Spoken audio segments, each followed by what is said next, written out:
नमस्कार बंधुरा प्रतिदिन मतोई आबार चले एलाम छोट्ट एक भिडियो निये। तो देखो এটা मंगलवार एक छोट्ट मिनी ब्लग। तो घुम থেকে उठे गेছি, उठे भाबलाम कि खाबो, तो भाबलाम चलो ब्रेडटाके एकटु सेके निई। तो ब्रेडटाके सेके निয়েছি, एकटु चा बानिয়ে নিয়েছি, জাস্ট এটাই আজকে সকালে ব্রেকফাস্ট ছিল আমার। তো দেখো একার জন্য আর বিশেষ কিছু করতে ভালো লাগলো না, ছেলেকে একটুখানি কর্নফ্লেক্স দুধ খাইয়ে দিয়েছি। আর এদিকে দেখো আমি রেডি হয়ে গেছি, কারণ একটু বেরোবো, বাজারে যেতে হবে আর ফিশ আনতে হবে, মানে মাছ না আনলে রান্না হবে না। তো সেই জন্য তো দেখো মাছটা একটুখানি এনে নেবো ঝটপট করে। তো সব কিছু বন্ধ করে দিয়ে তারপর দেখো বেরোবো, কারণ ছেলে তখনও ঘুমাচ্ছিল। তো যাই হোক দেখো এদিকে মাছও নিয়ে চলে এসেছি, আর দেখো চিংড়ি মাছও নিয়ে এসেছি।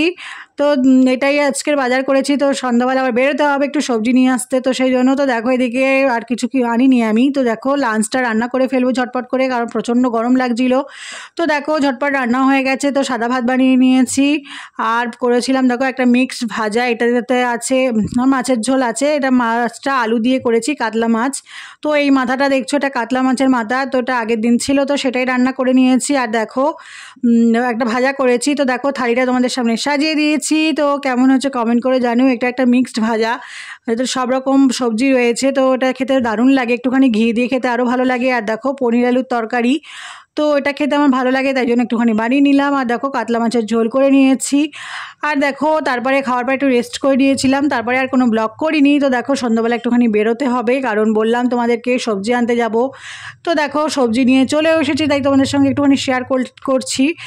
তো চলো কী কী সবজি নিয়ে এসেছি অবশ্যই তোমাদের সাথে শেয়ার করবো। তো দেখো সবজির বাজারে খুবই দাম। তো দেখো কী কী নিয়ে এসেছি, দেখো এখানে লঙ্কা আছে, টমেটো, তারপরে এখানে নিয়ে এসেছি শসা আর ধনেপাতা, বেগুন, আর দেখো এখানে রয়েছে টমেটো, তো আর ভেন্ডিও নিয়ে এসেছি, ঢ্যাঁড়স যেটাকে বলে।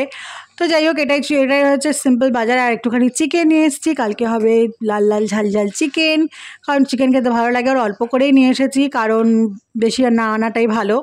তো যাই হোক দেখো এটাই ছিল আজকের বাজার। আর দিকে দেখো সন্ধ্যাবেলা একটুখানি পড়াতে বসেছি ছেলেকে, আর পড়তে ওর ভালো লাগছে না। তো মিনি ব্লগটা কেমন লাগলো জানিও, অনেক দিন পরে পড়তে বসেছে, সেই জন্য এই অবস্থা। তো আজকের ব্লগটা এখানেই থাক, টাটা।